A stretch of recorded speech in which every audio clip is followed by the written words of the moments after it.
Good morning, everyone. First, I would like to thank Steve Curley for connecting us with Bethia this morning.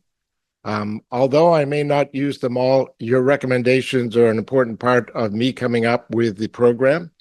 And if you have anything that you think may be of an interesting topic, I'd be more than happy to at least investigate and see if the speaker would be worthwhile for us.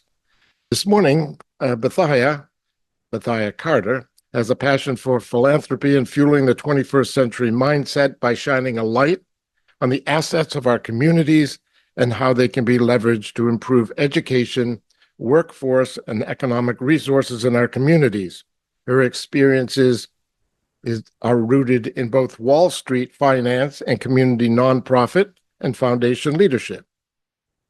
Bethia is currently the president of New England Blacks in Philanthropy, which seeks to spotlight the Black community's desirable potential and financial power in order to increase the assets in the community with the power of Black philanthropy. In doing so, they aim to create a stronger alliance between funders and Black communities. Honored by the Boston Business Journal as a trailblazer in diversity, Bethia strives on creating opportunities for discussion and activism around diversity, inclusion, and communities. Bethia also worked for nearly 10 years in the financial services industry at Kidder, Peabody and Lazard in New York City, John Hancock, and CS First Boston in Boston. Bethia is a member of the Governor Healy's Black Empowerment Council, Boston Chair of Parenting Journey, and an active member of Boston Medical Center's Philanthropic Trust and the West End House Board of Directors. Speaking to us this morning on the future of us, please give a warm Brotherhood welcome to Bethia Carter.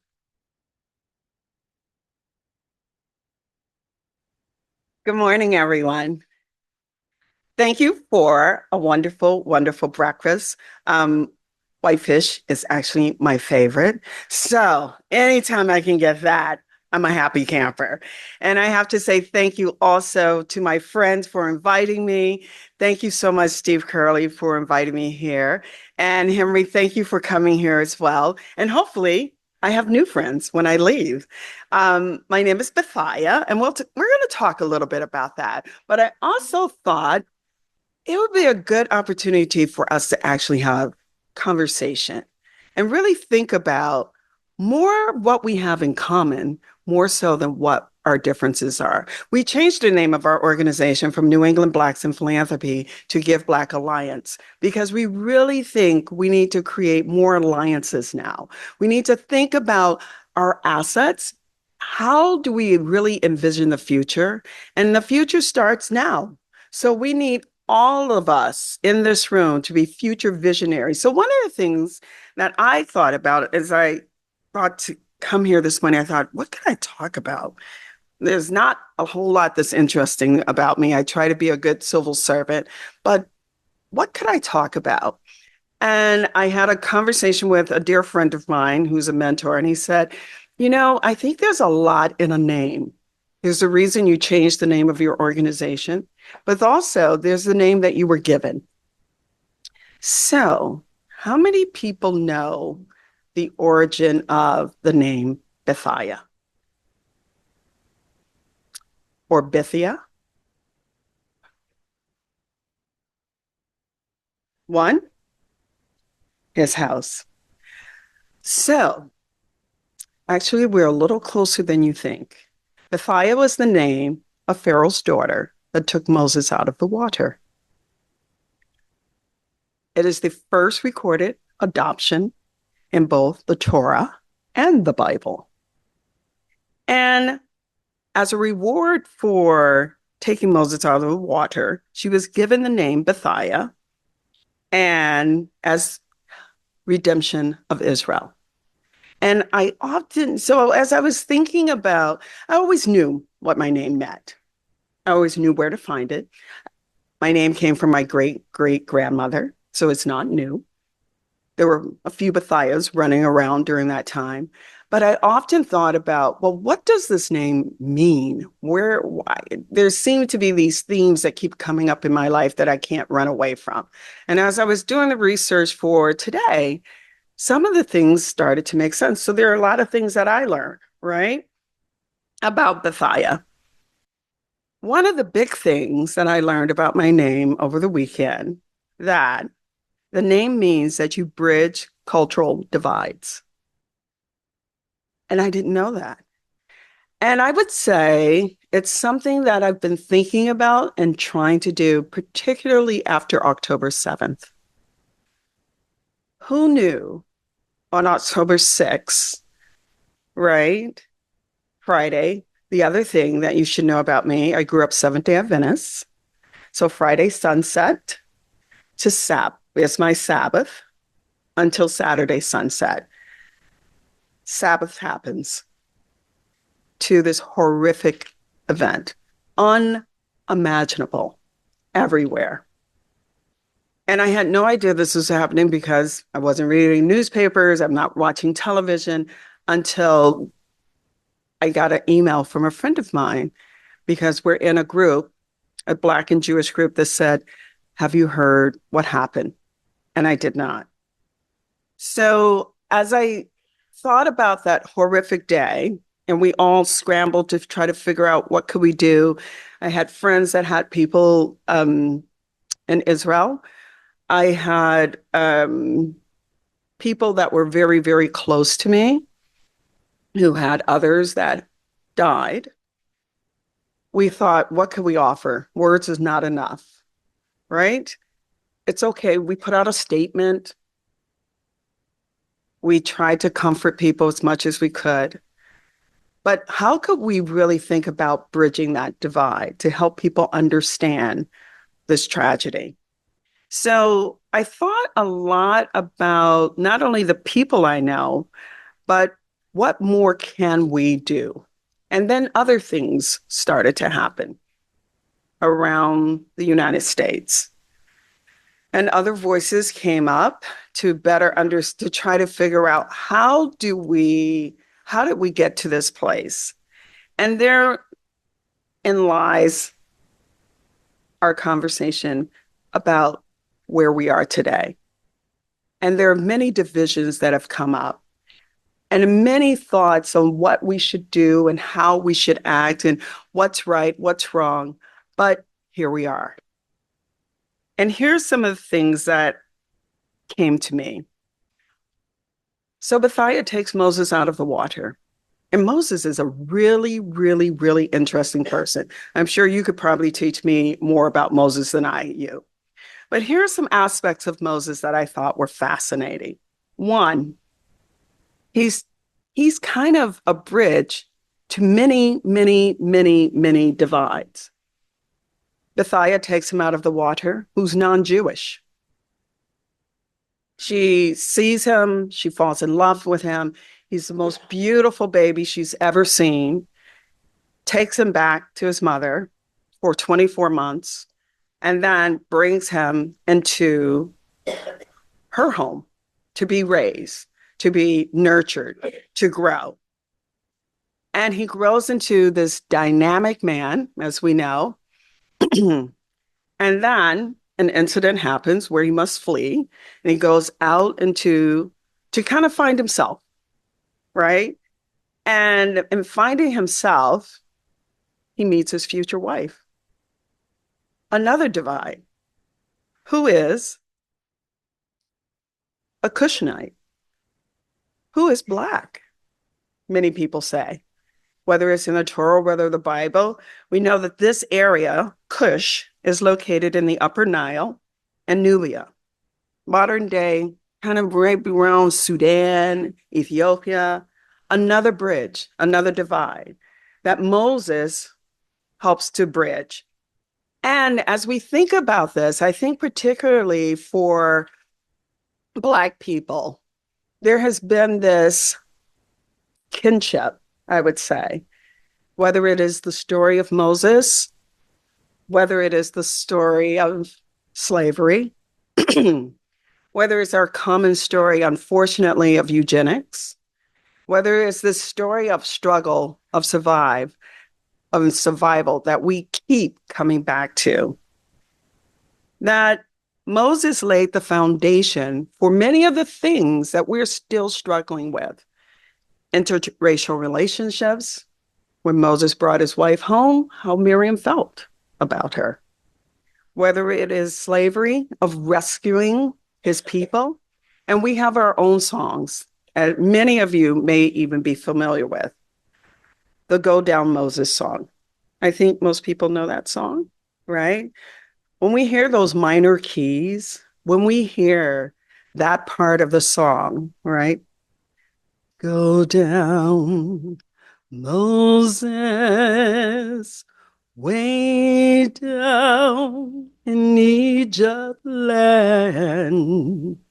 Tell, O Pharaoh, let my people go. There's something that resonates in your soul about that song that's a little different, that resonates in our soul as well. There's something about those minor keys that understand not only the pain of that that you talk about, whether it's in Passover or many of your holidays, or that we discuss today, that understands there's more to be done. There's more for us to think about in our people. When he laid down these relationship stories, there also came a set of values, right? Of freedom, of justice, of what's right.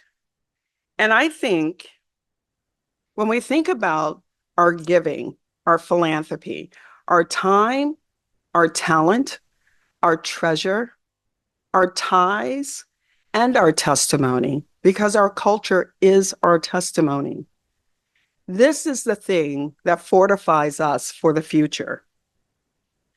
I think that our philanthropy not only brings forth our past, but is often about how we see, and I know this is within the Jewish culture as much as it is within the Black culture, about repair and creating a better path. And the beauty of our diversity, the diversity of us, the beauty of equity, of what's right and how we repair, and the beauty of bringing forth a more inclusive space. And that has often been denied of our groups, whether it's ostracized because we may look different or sound different, whether it's excluded through discrimination. We've all seen the covenants on homes of the past, or education, shut out of education and opportunity. Those things of the past, unfortunately, can come roaring back if we don't have better alliances. About 2 years ago, there was a report that came out, Hate in the Bay State. And I don't know if you've seen it. And it really started to chronicle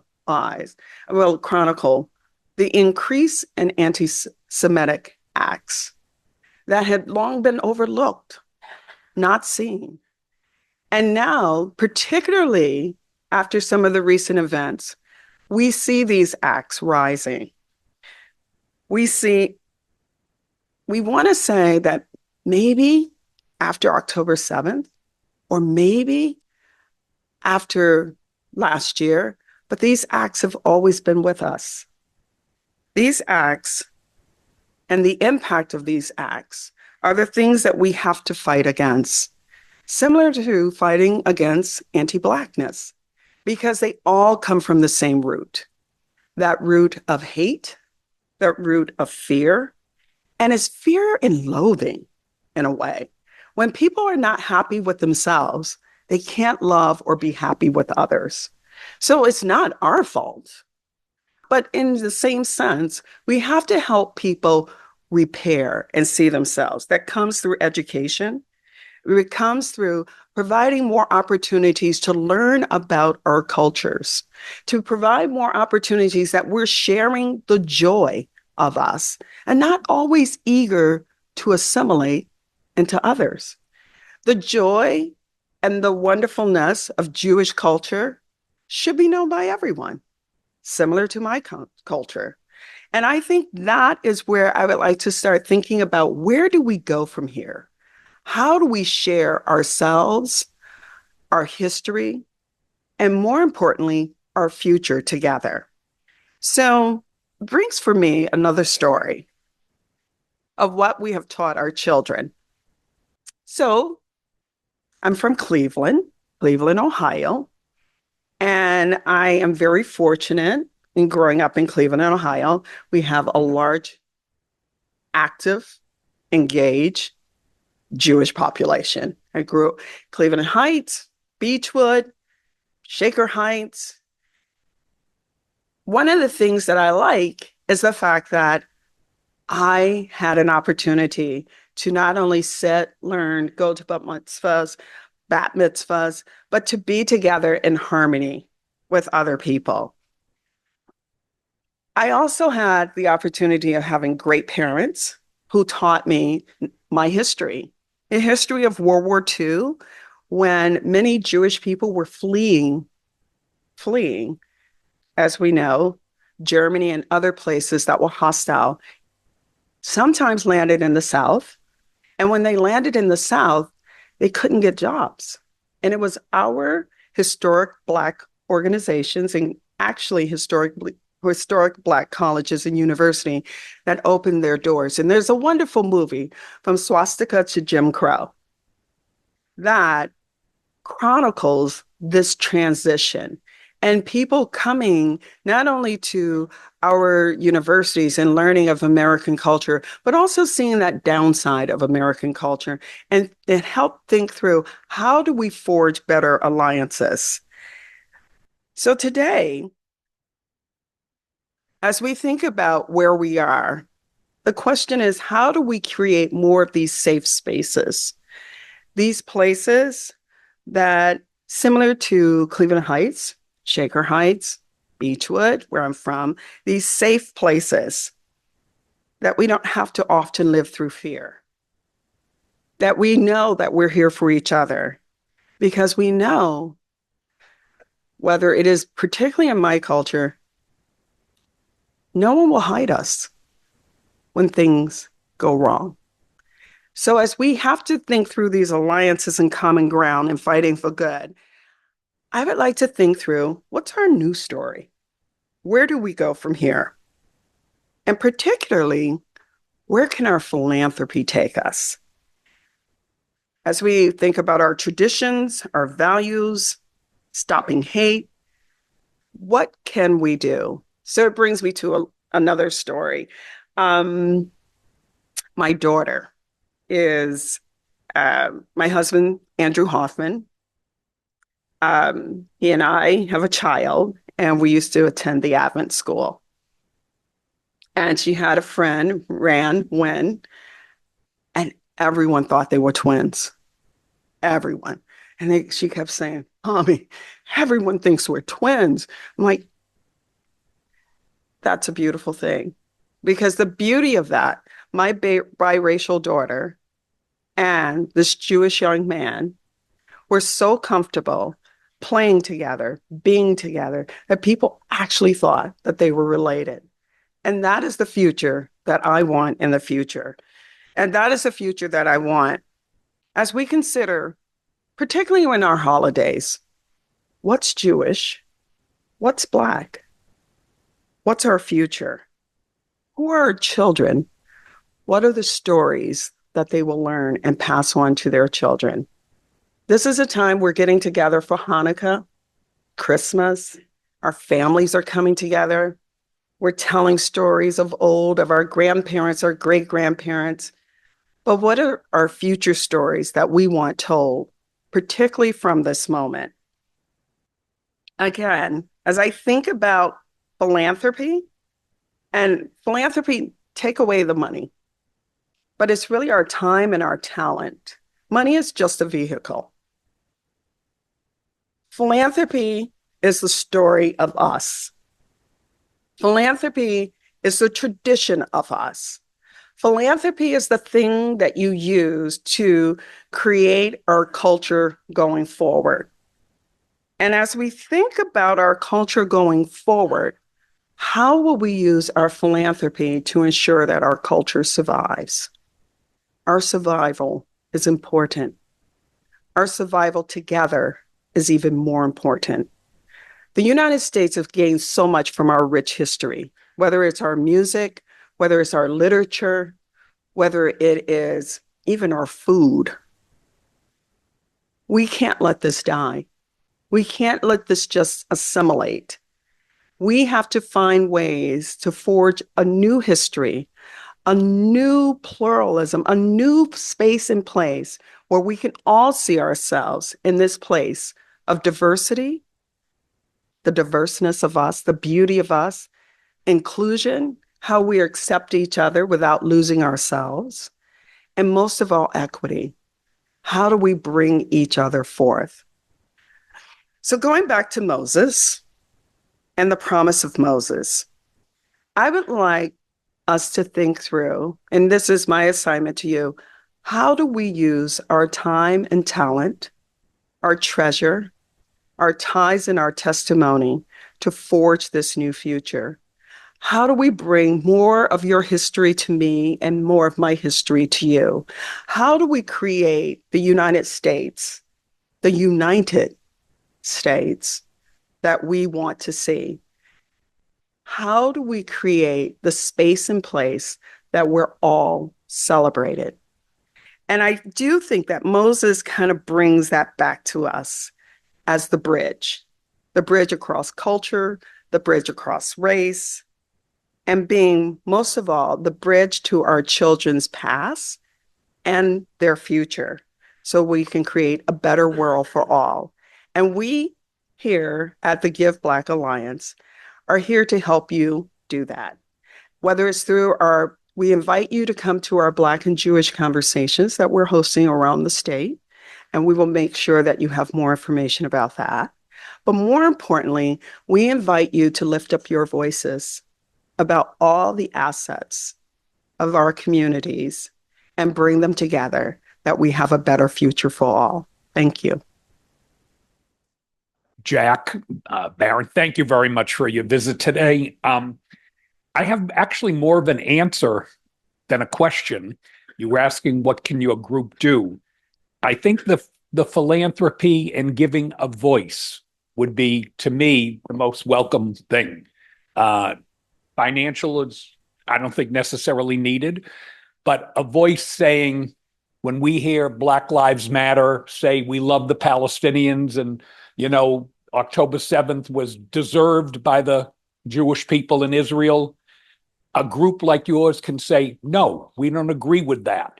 This is the radical left, that we don't agree with their embrace of Hamas and anti-Jew feelings.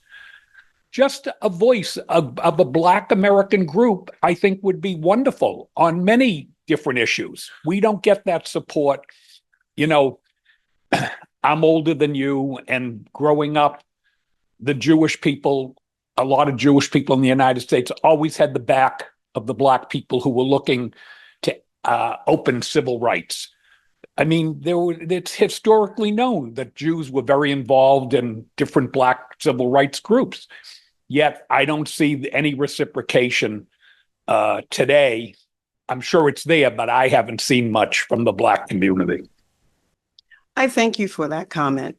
Not only did we put out statements, not only did we host dinners, not only did we bring people together, we also try to engage more Jewish conversations in that way.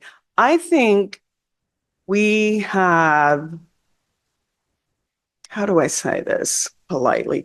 I think we have sensationalized news that only bad news get the bully pulpit. And what I mean by that, there was one tiny little group in Chicago that put out that statement. They were reprimanded by the larger Black Lives Matter movement. And I know, because I know the chair of the larger movement, we put out a letter, our friends put out a letter. Nothing was picked up by the news. Nothing was picked up by the newspapers. We continue to be vocal and active on this issue. Nothing is put out. Not only that, our group also went to visit the museum that was put in New York. That was a replica of the music festival. That was horrific. We attended that. Nothing was said.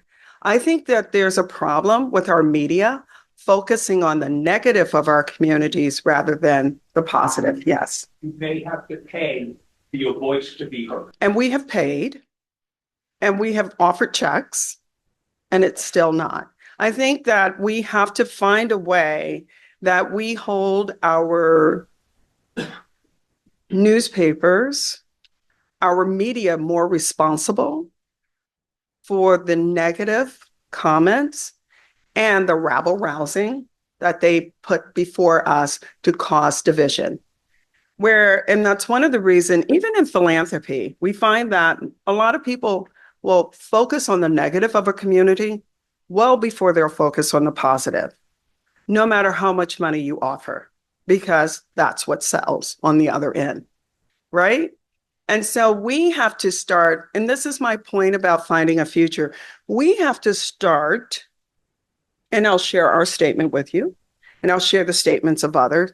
We have to start being our own megaphones to focus on the assets of our community rather than the negative. Because what we have found, no matter how much money or whatever we put out there, negative news sells. We see it in the comments section of every article. Sensationalism sells. And what I'm here to tell you, there have been many statements, and I will share them with you, and we would love to do more. Thank you. Morning. Really is a very quick and simple question. Can you let us know how we would reach out to your organization? Sure. Email address or something like that? Yes, I will leave that with you. But also, we will be back in your community as well. We mentioned that we are hosting more Black and Jewish conversations to really highlight these issues that the first gentleman mentioned. The organization Give Black Alliance is an alliance. And an alliance for good. You can find us on our website, but we will definitely leave that information with you as well, because there's a lot of work to be done going forward. Good morning. Thank you for coming here and telling us all about your organization. I don't know how many of us knew about Give Black Alliance. I certainly didn't. And I was just looking where you're located. So you're in Boston, but I mean, I think one of my suggestions would be for you to have more communications to the Metro West area, to other areas of the state, so that we know about your organization. I mean, I think it's, and then to have meetings like this, to get out there and tell us about,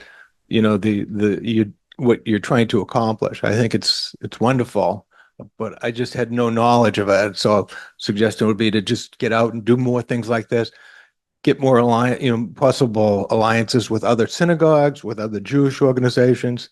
We have here in Framingham, we have Jewish Family Services. I don't know if you ever do are in alliance with them or communicate with them. CJP in Boston. Again, I just have never knew about your organization. So thank you for coming, and I look forward to hearing more about what you can do in the meetings that you're having in the communities.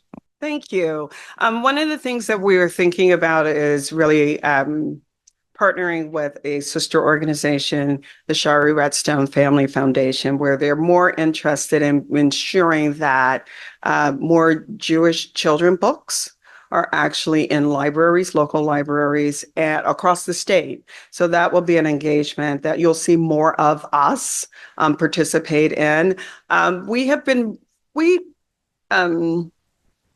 We've worked with the Community Foundation of Metro West. We know CJP and Rabbi Mark very, very well. We have been working primarily, as they stated earlier, on issues of workforce development, ensuring, and not workforce development in a traditional way, but ensuring that there are more philanthropic dollars that are given to nonprofits to train their current workforce so that they can move up and out from the nonprofits into for-profit jobs as a way of closing the wealth gap. Our primary interest is not necessarily for us to be known, but really our partnership and our work to be known. And so you'll see more of us in partnership with your foundations here, as well as other foundations that are similar to us, because we want to make sure that this is really and truly an alliance where we're bringing people together to do more rather than promoting ourselves. Well, thank you again, Bethia, for speaking with us this morning.